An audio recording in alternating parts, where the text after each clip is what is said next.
Okay, so today's daf is Mem Hey. We're going to start on Mem Hey, Amud Aleph, at the two dots, because that's where we left off yesterday in the Shiur. So where it says, so it talked about, basically the deal is, the main topic is people who exit their Tehum. What is the status of these people who exit the Tehum? So it said in the Mishnah that somebody who leaves lahatzil in order to save, which means in order to save somebody, in other words, if there's a military action going on, or maybe there's a fire, or whatever it is, he goes out for some purpose which is urgent, that he has to go. So then, it says they can return to their place. Okay, so the Gemara says, "Vafilu tuva." Does that mean even if it's a great distance? In other words, even if he went out 5,000 damot, he can go all the way back to his original Tehum, and no problem. But the beginning of the Mishnah said that if somebody leaves their Tehum even for a mitzvah, they're only allowed to go back they're only granted 2,000 damot from wherever they are. In other words, they exited the city and they find out within 2,000 damot of the city that everything is over. They're given the 2,000 damot to go back, but they're not given more than 2,000 damot in any direction. So what does it mean that he can go back from wherever he is? Amar Rav Yehuda, Amar Rav, Shachozrin, Bechle Zayin Limkoman. It means that they can go with the Kle Zayin. It means that they can go back with their weapons, even though handling weaponry is normally prohibited on Shabbat, obviously, and now the military conflict is over. So it's not telling you that they have an infinite Tehum to go back to. It's not that they have an infinite amount that they can traverse, distance-wise. What it means is that they can take their weapons, whatever weapons they had and they were handling, they're allowed to bring back with them. They don't have to drop them in the middle of the field when they're finished fighting. But it's still the 2,000. But they still have a limit of how far they can go. So they're given 2,000 damot in any direction, but in every direction, but that's it. Okay, so now the Gemara asks, my kushya, what's the problem? Maybe the Mishnah does mean that you have an infinite amount of distance. Just because in the first half of the Mishnah, when it talked about somebody who leaves the Tehum for a mitzvah, it says that they have 2,000 damot in every direction. Maybe that's only for a mitzvah, but when it's life and death, when it's a matter of military conflict, maybe because you left to save the world, you're allowed to go as far as you want. So ela ikashya hakashya. Good point. We can't prove it from there, but we'll set up a different problem, which is it's not as it says in the Mishnah Barishon lo hayuzazin misham kol hayom kulo itkin Rabban Gamliel Zaken sheyesh len 2,000 amal kol ruach. So what this is talking about is that if you saw the moon, let's say it's we don't know when the Rosh Chodesh is going to be, and it's the nighttime, it's Friday night, and you are sitting on your porch and you happen to see the new moon. So in order to establish the calendar, you have an obligation now to go up to Yerushalayim, no matter how far that means you have to travel, in order to report testimony on the new moon. So once you get there, it used to be lo ayuzazin misham kol hayom kulo. You couldn't move because basically you were allowed to break the rule of Tehum in order to get to Yerushalayim and to tell the edut, to tell the testimony. But once you're finished telling the testimony, there's no more mitzvah. So you're outside of your Tehum. And what's the rule of somebody outside the Tehum? They can't move. So Rabban Gamliel came along and said, he said that, you know what? We don't want to discourage people, because someone's going to say, I'm going to go all the way up there to tell the edut in order to report that I saw the new moon, and then they're going to make me sit on a chair for 8 hours because I can't move because of the Tehum problem, because I left my Tehum, and once the mitzvah is over, the license to be outside of the Tehum is over. Okay, so therefore he said, no, they're going to have 2,000 damot in every direction. Not only that, even a midwife who's coming to help someone give birth, and somebody who goes out to fight in a war, or to save people from a flooding river, or from a building collapse, or from a fire. They're just like anybody else who lives in that area, and they have 2,000 damot in every way. So let's say you work for the fire department and you are called to go outside your Tehum, you're called to go 3,000 damot out of your city to the next city. So you left your Tehum and you go to the next city, and in the next city you're fighting a fire, or you're helping people who are out of a building collapsed or whatever. So what do? So now once the mitzvah is over, it's just as if wherever you are is where you were at the beginning of Shabbat, and you have 2,000 damot in every direction, but you can't go back to your house. Because that's too far. Alright, so it's clear from this Mishnah though, that even though you went to fight a war, once the war is over, you only have 2,000 damot. You don't have an infinite amount of distance. Just like we said before, you don't have an infinite amount of distance. Okay, so what does that mean? So therefore, vitulo, which means you don't have any more than that. Okay? Because it says Harehin Ka'anshei Ha'ir V'yeshan Alpayim Amal Kol Ruach, but too low. They don't have any more than that. Va'amrat Kol Yotin Lahatzil Chozrin L'Koman. But didn't it say in the Mishnah that anybody who leaves Lahatzil to save others can go back to his city no matter how far it is, meaning even if it's 5,000. In other words, it seems like there's a contradiction because our Mishnah seems to say that wherever you find yourself, you can go back home. You went to fight a fire, you went to fight a military conflict, you can go back home. But this Mishnah is telling me that no, wherever you are at the end, true, you're not restricted to only 4 amot, but you're restricted as if you established your residence in the place where you fought the fire or in the place where you fought the war.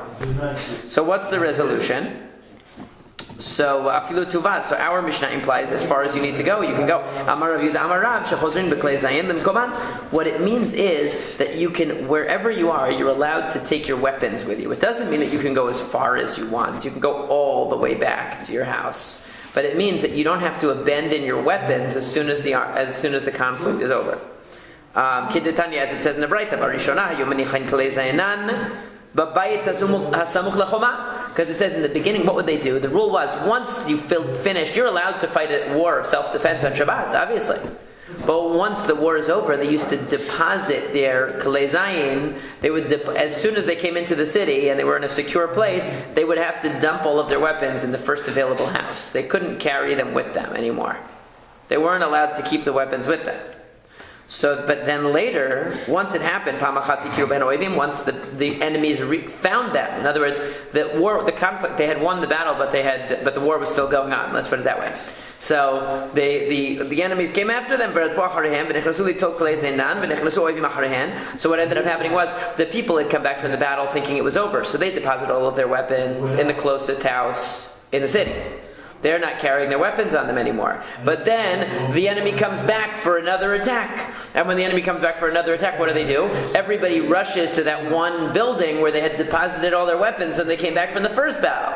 But the problem was that as they rushed in rushed all of the enemies after them. They wanted to take their weapons. That what ended up happening was not only did the enemies attack them, but they killed each other because they trampled each other because there was such a panic to get to the weapons. So that from that time on, they made a takana that wherever you're going to stay for the rest of Shabbat, that's where you bring your weapons. You don't drop them at the earliest possible place and go to wherever you're going to be staying, but you actually carry it with you for the rest of Shabbat. Rav Nachman Bar Yitzchak says there's another possible way of resolving this. We don't have to resolve it the way that we did and say that really you're limited in the amount that you can traverse. But because our original say you can go as far as you need to go. I mean, what did it say in the first part? It says you can go back to your place. That's all it says. So what does that mean? Which place? Right? So that the first interpretation is that's talking about with your weapons. You can go to wherever you're staying. Okay, when it talks about distance-wise, only 2,000 amot. Now we're saying, Rav Nachman Yitzchak says, no, maybe we can go the original way that we said. That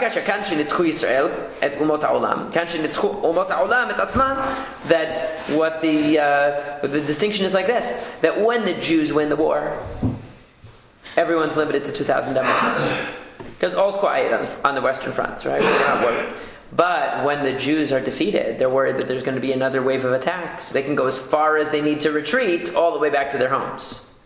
Okay, so in that case, so Rav Nachman Bar Yitzchak is saying that actually it is making a comment on how far they can go. Not just what they do with their weapons, but how far they can go.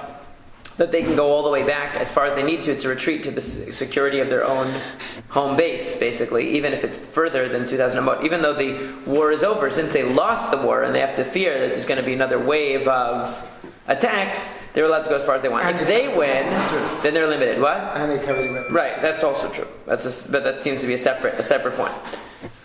Amar Rav Yehuda Amar Rav Yehuda said that Rav said, Nochrim shetzorah ayarot Yisrael en yotzin aleim b'chalei zeinan ben mechalelin alein et Shabbat.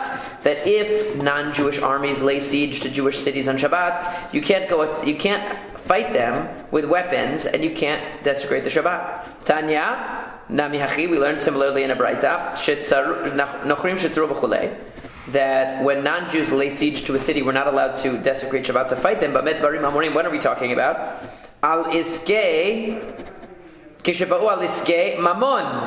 only if they come for financial reasons. In other words, they've come to collect the debt. They've come to pressure us for money. But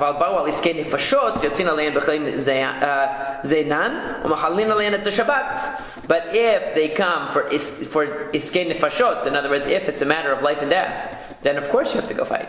If they're just coming to intimidate because they want their money, they want to seize property, that's all they're interested in. They just want to seize property, then there's no reason to violate Shabbat. If they want to kill, then we have to violate Shabbat. And if it's a city that's on the border, in other words, it's a buffer city, it's our Czechoslovakia, okay? It's a buffer city, so then, even if the only reason why the non-Jewish army comes is to get straw and stubble, in other words, they're coming for a relatively minor business reason, you go out with weapons and you even desecrate the Shabbat in order to win the war, because you can't cede to them control over a border city. It's considered to be, in other words, even the point is that we don't look at just the individual battle, we look at the entire strategic picture. And since, even though in this particular battle they're only interested in money, so you could say, well, there's no reason, it's not pikuach nefesh, it's not to save a life, but since in the larger strategic picture, this city, if it were to fall under the domination of the non-Jewish army, would put us in a position that was really, really precarious and could put lives in danger. Because it's a border city, so it's exposing us to serious damage. Therefore, we have to treat it as if it were also a life and death situation. So when we're determining whether a battle is a life or death situation, we don't just look at that battle, we look at the entire picture. So if it's a purely monetary dispute and they've come to seize property, they just want to take money, they want to take property, they're looting, whatever, fine, let them loot. But if it's a city that has strategic significance, you can't allow them to get the upper hand in that city even for a moment, because it compromises the national security, for lack of a better word. So now, Amar Rav Yosef Bar Manyomi, Rav Yosef Bar Manyomi said, Amar Rav Nachman, that Rav Nachman said, Bavel kiras muchal sefartem, that Bavel is like a border city. V'tirguma, and what are we talking about? Nehar De'ah. The city of Nehar De'ah was considered to be a very critical city as a buffer between the Jewish area and non-Jewish area, and therefore compromising it in any way could undermine national security. Darash Rabbi Dostai de Min Biri. Rabbi Dostai from Biri made the following drasha. What does it mean in the pasuk?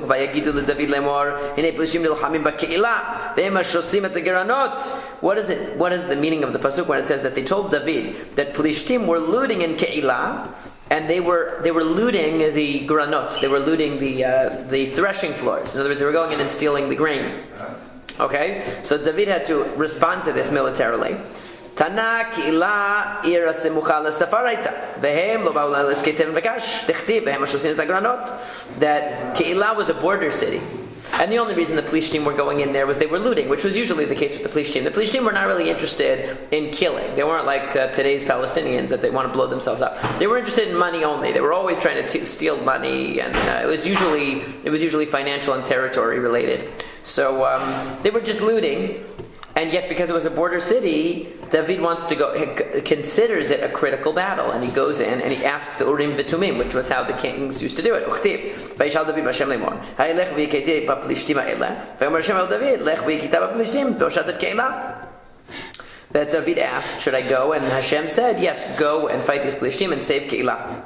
So, what was David's question? If he was asking whether or not it was permitted to go fight them, why didn't he go to the Bet Din? Why is he asking Urim V'Tumim a halachic question? You don't ask Hashem a halachic question. A halachic question, human beings deal with that. You have Shmuel Hanavi, he's got a Bet Din, ask him. So that's not the reason, right? Rather, Ela im mitzlach ila mitzlach. He wanted to know, will I succeed or not? We can also see proof for that. Because what does Hashem say to him? Go fight the Plishtim and you will save Keilah. He tells him, you're going to save them. We see from this, he was concerned about whether he would succeed or not. But the point is that David risked his life. In other words, he took upon himself to engage in this war in order to even though it was just to prevent looting, it was considered significant enough, and he wanted to make sure he was going to succeed, of course. He wanted to make sure it was a wise time, that the timing was right. But halachically, he knew it was a critical war. Why would stopping looting be a critical war that you'd mobilize the army? Because it's a border city. Okay, so we see here too, with regard to Shabbat, that it's a border city. No matter what the reason behind the battle is, we need to protect it. We need to defend it at all costs. Now the new Mishnah says, "Mish yashav baderech," a person who sat down on the way. They were traveling. So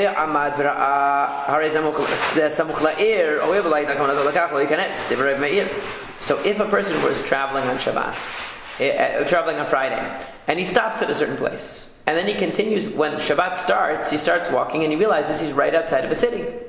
The only problem is, he sat down in that place. Now, if he had sat down in that place with the intent of, I want to make this my makom shavita for Shabbat, fine. But he hadn't done that. He was just walking along outside of his own personal tichum. He was walking along and he had sat down. If he had said, I want this to be my place, he would have 2,000 amot, you can go into the city. Or he could have said, I want the city to be my makom shavita, and I'm trying to get there. Okay? And even if he doesn't reach it, it's okay. But here, he didn't even know he was close to the city, and he doesn't find out until it's already too late. So Rabbi Meir says he can't go in. He's bound by, he only has the 4x4 amot that, Rashi says, he sat down along the way, it became dark, he realized he's close he's within the tichum of another city. So he says, Lo yikanes la'ir, he can't go in the Yod Kan She'ir, he cannot be like the people of the city. That all he can do is like this. Since wherever Shabbat started for him, okay, he didn't leave his tichum on Shabbat. If you leave your tichum on Shabbat, you only get 4 amot. But he was walking in the wilderness, okay? So he gets 2,000 amot in every direction from wherever he was sitting. Right. Now, to the extent that, let's say, the 2,000 amot overlaps with the city, he can walk into the city, but he's bound by the 2,000 amot of wherever he started. He can't say, I really wanted my makom shavita to be the city, because he didn't even know that there was a city there.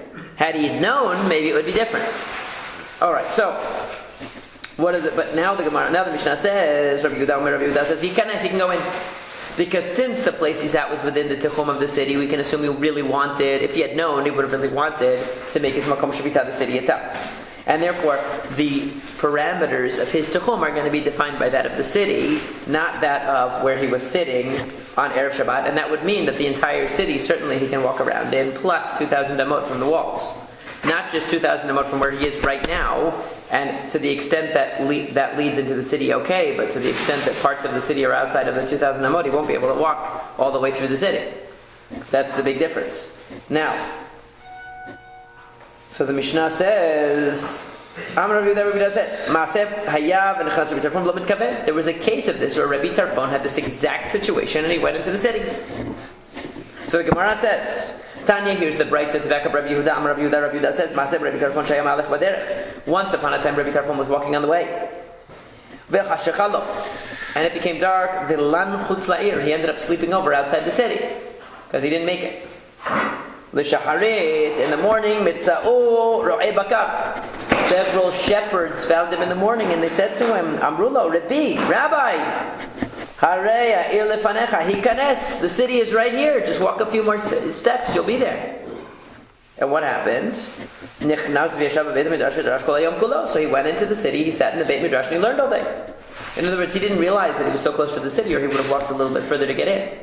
So what do you see from this? You see that he figured my tichum is the tichum of the city, because really I wanted to be in the city, I just didn't realize how close I was. He didn't have GPS. Right? So we don't have to go by where he's sitting right now, we go by the city that he intended to be in. However, the Gemara responds, they said to him, the rabbis responded to Rabbi Yehuda's statements, according to what it says in the notes here in the Masorot HaShas, that it should be Rabbi Akiva said to him, Misham Raya, is this your proof? Shema b'libo hayta. First of all, maybe his intent was to make his makom shavita in the city. We don't know that he didn't really want that from the beginning. He was on his way to the city, maybe. He didn't make it there, but he intended to be there. And the halacha actually is that if you intend your place of shavita to be a certain place, and you start going there on Erev Shabbat and you don't make it, you still established your place in that spot. So maybe all along he meant for that place in that city to be his place. But we don't know that, so that's really why. He just didn't realize how close he was. As long as he's within 2,000. Right. He didn't realize that he was so close, but he intended it from the beginning. But if he intended it and he was outside the Techum of the city. That wouldn't count. He would have to be close enough, but he didn't know how close he was. That's why he slept outside. But really, he intended from the beginning for the city to be his destination, so it was his destination. Maybe that's why. Or alternatively, the other logical possibility, which is obvious, is that maybe, really, Rabbi Tarfon, wherever he woke up, is really the beginning of his Techum, not the city. The only thing was that when he walked into the city, he only had to go 1,000 amot, and there was the Beit Midrash. He didn't have to go his full 2,000 amot. So since it was within the range of where he started walking that morning, maybe really his Techum starts from where he was that morning, not from the city. But and he can't walk he can't traverse the entire city. But it happens to be that the Beit Midrash is close to the edge of the city, so he was able to go there. That's all. So you can't really prove anything from that case because we don't know the detail. We don't know some of the relevant details of what was going on. Now the next Mishnah says, a person falls asleep. He's traveling along the way. He says, I'm going to take a nap. Takes a nap. He doesn't realize it becomes Shabbat. He has 2,000 amot in every direction. Divrei Rabbi Yochanan ben Nuri. This is what Rabbi Yochanan ben Nuri says. Okay, in other words, he established his makom shavita while he was sleeping. He didn't know that it was Shabbat. But in other words, this person went out. He was really intending to come either back to his city or to another city. He did not intend to be sleeping outside. But he fell asleep and Shabbat started. So does that count as established? So there are two possibilities. One possibility is we look at this person as someone who exited their Techum on Shabbat. Because really he didn't mean to sleep outside on Shabbat. He meant to sleep back home. So and he's past the Techum of his home. So what are we going to say? Oh, he only has 4 amot in every direction. Or we could say that he's really, even though he fell asleep, we're going to say that this place he fell asleep is going to be the place that of Shivita, and he has 2,000 amot in every direction. Okay, that's going to be the question. Now, the Mishnah says, so according to Rabbi Yochanan ben Nuri, he has 2,000 amot in every direction, which means even though he fell asleep and he didn't intend to make a new makom shabita, the fact is when he was sleeping, Shabbat started, it says makom shabita, that's it. However, the Chachamim say he has only 4 amot. Why does he have only 4 amot? Because really, he wanted to be, he didn't intend to make that his place of Shemitah. He really intended to make his home the place of Shemitah. But he's outside of the Tchum of his home. So it's like a person who left their Tchum on Shabbat. He has only 4 amot to use. Rabbi Eliezer says you're in the middle of your 4 amot, which means to say you have 2 amot to each direction, 2 to the right, 2 to the left, 2 ahead, 2 behind. So it's 4 on the vertical axis and 4 on the horizontal axis, you could say. Okay, with you in the center. Okay? Now, Rabbi Yehuda says you have only 4 amot, but you choose where you want them to be. You want to go forward 4? You want to go backward 4? Left, right? You have to choose one. Okay, so but he agrees basically. You have to choose a side and you get 4 amot to that direction only, according to Rabbi Yehuda. So it's not that you're in the middle and you have 2, 2, 2, 2. So you have 4 in one direction you have to pick. So Rabbi Yehuda says, "Umodeh Rabbi Yehuda she'im berer lo she'eno yechol lachzor bo." And Rabbi Yehuda agrees that once you pick one direction, you can't go back. You have to choose that direction. Hayu shnayim miktzat amotav shel zeh b'toch amotav shel zeh b'vin v'ochlin be'emtza. You have 2 people; they both end up outside the Tchum on Shabbat. One of them is sitting to the right, one of them is sitting to the left, and each one gets their amot, right? Their 4 amot of space. So they have in between them, let's say there's overlap. 2 amot overlap in between them. So they can share food. They put the food in the middle, and they're each able to share food with the other. As we turn to Amud Bet, as long as one doesn't take into his own space. In other words, if the one who is, if the person who's to the left transfers something into the space of the person to the right that doesn't overlap with his own space, that he can't do. Okay? They can only use that space in between them, the common space. Hayu shlosha, what if there were 3 people?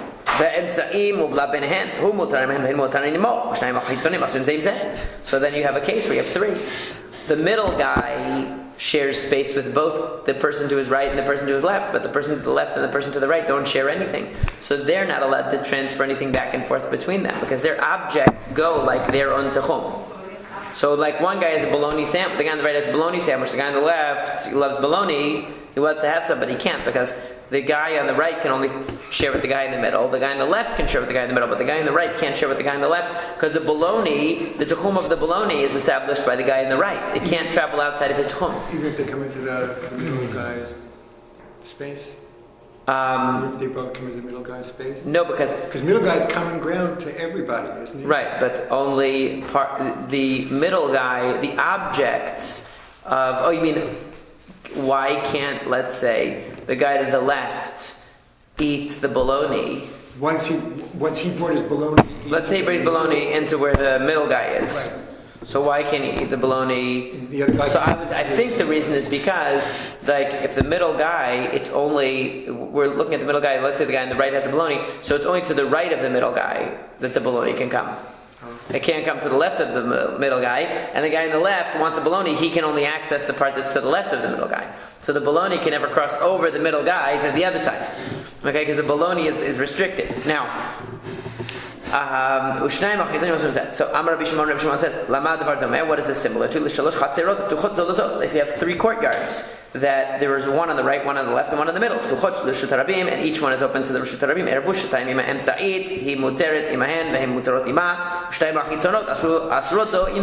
Similarly, if objects are in the courtyard to the left, and the courtyard to the right, and the courtyard in the middle, the courtyard in the middle has an eruv with the courtyard to its left and the courtyard to the right. But the courtyard to the right and the courtyard to the left don't share a common entrance, so they can have an eruv. So that means if somebody who's in the courtyard to the right wants to come over for Shabbat to somebody in the courtyard on the left, they can't bring their stuff, even though it's all enclosed, because there's no eruv combining them. So the courtyard on the right and the courtyard on the left. Only the middle one. They could meet for a picnic in the middle one. Right, that's what I was getting. Yeah, but they can't meet they can't go across. Now, physically, he could go across. In the case of courtyards, physically, he can cross. He can go wherever he wants. He just can't carry objects. So now the Gemara says, Rava asked the following question, what does Rabbi Yochanan ben Nuri hold? Rabbi Yochanan ben Nuri said that if a person falls asleep, and then Shabbat starts, wherever he is, he gets 2,000 damot to every direction. Meaning, that place that he fell asleep, even though he didn't intend to establish a Shabbat residence, it establishes his Shabbat residence. Now, Rava says, what is the reasoning of Rabbi Yochanan ben Nuri? How do we understand it? Misbar Kasavar, is it that he holds Heftzeh Hefker Konin Shavita? So that Heftzeh Hefker, let's say there's an abandoned basketball. It's in the middle of the forest. So does that abandoned basketball have a tachum? It doesn't have an owner. So the objects have their own tachum based on their location at the beginning of Shabbat, just like a person does? Or is it only when an object has an owner that by extension from the owner, the object gets a location? You see what I'm saying? Because just like I can't go outside of my tachum, my objects can't go outside of my tachum. But what about hefker? So is it that really Rabbi Yochanan ben Nuri holds that heftzeh hefker, objects in and of themselves establish a Shabbat residence? Uvadinu deliflog bakelim. And really, Rabbi Yochanan ben Nuri and the Chachamim could have argued about the basketball, the abandoned basketball, but they didn't. Why did they talk about a sleeping person instead? Because you might have thought that the rabbis would say, since the person is sentient, and if he were awake, he would be able to establish a Shabbat residence. So too when he's asleep, he establishes a Shabbat residence. But objects that are inanimate, they can't establish a Shabbat residence. In other words, according to Rabbi Yochanan ben Nuri, even an inanimate object has a makom shavita. Certainly a sleeping person, wherever they're sleeping, with or without intention, establishes a makom shavita. Because even a basketball can. So kal v'chomer a person. But the Chachamim say no, a person and an object cannot. The sleeping person cannot, and the object cannot. Why did they mention the sleeping person instead of the object? Because you might have thought, well, since in theory this person could wake up and intend. No, the rabbi said even then it's no good. But everybody agrees the basketball, right? The Chachamim say the basketball is not going to establish a makom shavita. Rabbi Yochanan ben Nuri says, yeah, it's the same. A person, a basketball, same. Kamash malan. Therefore, it comes to tell you that the Chachamim say that neither in the case of the person, nor in the case who's sleeping, nor in the case of the basketball, is a makom shavita established. Now, So kamashmalan dilo. Oh dilma, another way of interpreting this machloket about the sleeping person and whether he establishes a new makom shvita or whether he's just considered to have left his original makom shvita is like this. That Kasavar Rabbi Yochanan ben Nuri ba'al Masekhet Eruvin en konin shvita. That really Rabbi Yochanan ben Nuri would say that if we're talking about a basketball, that's nothing. Basketball doesn't have a makom shvita. But what's the reason why he differentiates between a basketball and a sleeping person? Because since when a person's awake, they establish a makom shvita. When they're sleeping, we say, well, they could have been awake. So it's like anything that's potential is like actual. So then everybody, according to that version, everybody agrees that the basketball doesn't have a makom shvita, but a sleeping person, since he has the potential to wake up and establish a makom shvita, we give it to him. And the rabbis say no. Amar Rav Yosef says, Tashma, come and listen. If rain fell on Erev Yom Tov, you want to take that rainwater, the rainwater that fell on Erev Yom Tov, its makom shvita is 2,000 amot in every direction. Okay, it can go 2,000 amot in every direction. Now, Be Yom Tov, if it fell on Yom Tov itself, then it doesn't have a makom shvita. If it fell on Yom Tov itself, you can take it wherever you want. Wherever you're allowed to go, it can go. But if it fell on Erev Shabbat, Erev Yom Tov, it establishes its own makom. So what do you see from that? Ownerless, inanimate objects establishing their own makom shvita. So the sleeping guy would. So that basketball even, and certainly the sleeping guy. So now if you're going to tell me that Rabbi Yochanan ben Nuri holds that ownerless objects establish residence, okay, wherever they're laying on Erev Shabbat is where they're going to be. So Hamani, Rabbi Yochanan ben Nuri, Rabbi Yochanani. So that makes sense then. This statement that rain that fell on Erev Yom Tov has 2,000 amot in every direction as a tuchum, that would be Rabbi Yochanan ben Nuri, because the Chachamim would say it doesn't have any residence, it doesn't have anything. Okay? But if you're going to tell me that everybody agrees, like the second version, that everybody agrees that ownerless objects don't have a makom shvita. They were only arguing in the case of a sleeping person, but everybody agrees that ownerless objects do not have a makom shvita. So who's going to be responsible for the statement that rain that falls on Erev Yom Tov has a techum? La Rabbi Yochanan v'la Rabbanan. It's neither Rabbi Yochanan nor is it the rabbis. Because nobody holds that ownerless objects have a makom shvita. So that means we must conclude then what? In order to explain this teaching, that rain that fell on Erev Yom Tov has 2,000 amot of a techum, we must conclude that somebody holds that ownerless objects have a techum. And who is it then? It must be Rabbi Yochanan ben Nuri. That's all. Abaye was telling this over in the yeshiva. And what happened? Maybe it's talking about a case where the rain fell close to the city. And the members of that city, the residents of that city, had in mind, since it fell on Erev Yom Tov, that they were going to use it. That's why it has a tichum. But really, if it didn't have any owner at all, and there was no person involved, it wouldn't have a residence either. Amar Lei said to him, Lo sakodatach, that can't be it. Don't think that. No, it's saying that rain that falls on Erev Yom Tov has its own tichum, even without the people. And how do I know that? Because it's not as it says in the Mishnah, Bor shel yachayid k'raglei yachid. If you have a personal well, then it goes like you. In other words, the water that's taken out of that well can go wherever you can go. If your friend comes over that has a different tichum than you, he can't take your water anywhere that you can't go. V'shel ota'ir k'raglei ota'ir. If there's a well that belongs to the city, its water is restricted by wherever that city, whatever the tichum of that city is. Not individuals in the city, but the city as a whole.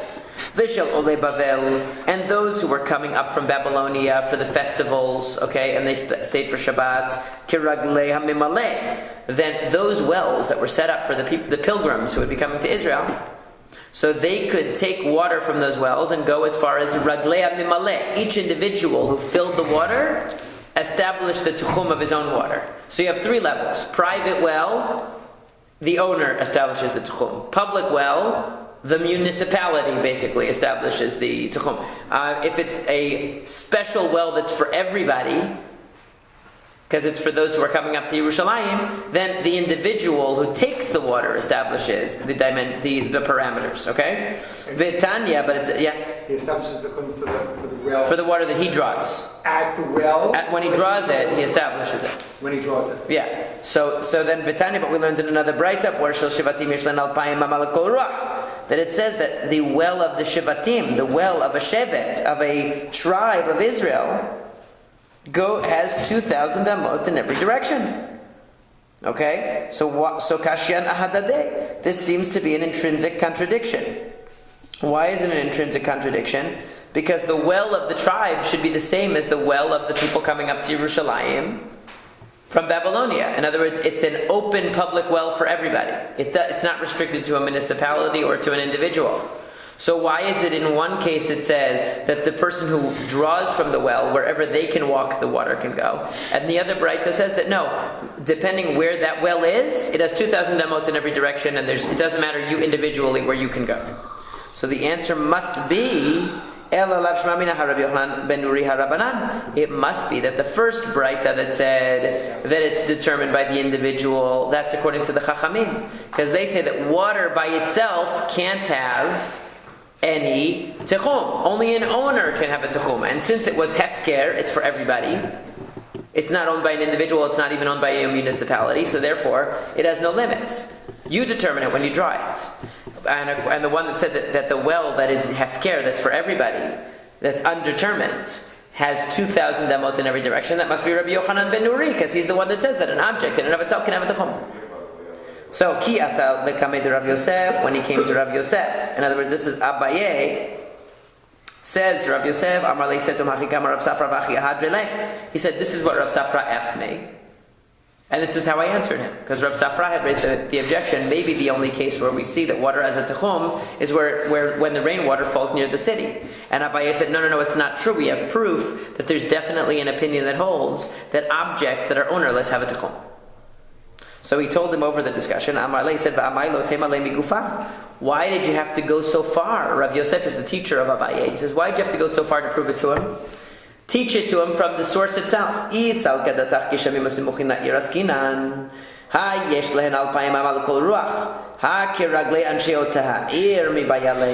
don't need such a fancy schmancy argument to prove the point. Because if it were true that rainwater that falls on Erev Yom Tov is only has a tichum limitation when it falls near the city, why does it say that the tichum limitation of 2,000 amot in every direction is objective? Why isn't, in other words, according to Rav Safra, the only time rain that falls on Erev Yom Tov has a distinct tichum, since it's ownerless, is when it's close to a city and the members of the city are going to use it. So by virtue of their intent, it gets a tichum. But if that's the case, the tichum should be determined by what? The drawer. By the city, right? By the city. Because you're saying the members of the city, the residents of the city, are the ones that give it its tichum. So why doesn't it say kiraglei anshe ha'ir? It should say like the people of the city. It shouldn't say 2,000 amot in every direction. The rain, because that gives the rain its own independent tichum, independent of the city. And you're saying that the only reason why it has a tichum is because of the members of the city, the residents of the city. So then they should be the kov'im. They should be the ones who determine the tichum. Not that it has its own tichum of 2,000 amot in every direction. They as a city or they as individuals when they draw it? The whole city. In other words, since you're saying the whole city relies on it, so therefore the whole city gives it a tichum, so then the tichum should be the tichum of the city. Not the tichum of the water itself. So he says you can prove it from there, that clearly that's Rabbi Yochanan ben Nuri saying that an inanimate object that has no owner definitely can have a tichum all its own. We'll go a little bit further since we don't want to leave too much to do tomorrow. So even though it's the two dots. So Amar Mar, the master said, B'Yom Tov harein k'raglei kol adam. If rainwater falls on Yom Tov, then it's like the legs of any person, meaning whoever picks up the water determines its tichum. Whatever their tichum is, its tichum is. V'amai, why is that? L'knei shavita be'okyanus. Wait a second. Why isn't the rainwater's makom shavita the ocean? Because we know that how does it work? The ocean, the water evaporates from the ocean, travels up into the Shemayim and then comes down. So really, this rainwater belongs in the ocean. So 2,000 amot from the ocean should be its tichum. Should be considered out of its tichum, really. and you should only have 4 amot to move it. So the answer is Leima Delak Rabbi Eliezer. This seems to contradict Rabbi Eliezer. The Ikar Rabbi Eliezer Ha'amar Kol Ha'olam Kulo Mimei Ukianus Shushoteh. Are you disagreeing with Rabbi Eliezer, who says that all the rainwater that we see comes from the ocean ultimately? Are you disagreeing with the scientific principle there? Can't be. Right? So Amar Rabbi Yitzchak says what it means is that these clouds were already formed in Erev Yom Tov.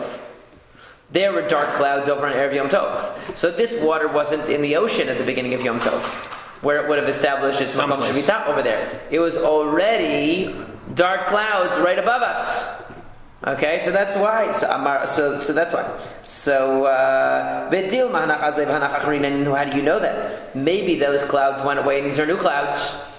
How can you be so sure? Whatever, we could tell somehow that these were the same clouds. We know that these were the clouds that were there, ominously looking at us from Erev Yom Tov, and then it started to pour on Yom Tov. Once Yom Tov started, happened this past Friday, right? We saw ominous clouds, and all of a sudden Shabbat started pouring. Happens, okay? So alternatively, it's a safek. In other words, you're worried about how do we know these clouds are really the clouds that we saw in Erev Yom Tov. Well, we're not sure. But safek the divrahim lahakil, we can be lenient because it's only a rabbinic thing that the techumin, the whole idea of techum is only dirabanan, so we're lenient. But in any case, that's just about identifying the rain. But the point is that if we assume that we're assuming that the rain was above us on Erev Yom Tov, not that it was in the ocean somewhere very distant from us. So if that so why then isn't the makom shvita in the clouds? Right? Why don't we say that if the clouds are more than 2,000 amot tall, high, then it's out of its techum. Why isn't its techum established by the clouds in the sky? So maybe we should conclude from this, Tifshot Mina, we had this question earlier in the Masekhet. Maybe that means that when you're above 10 tefachim from the ground, there's no concept of techum. And therefore, if you could fly in the air, you would have no techumim.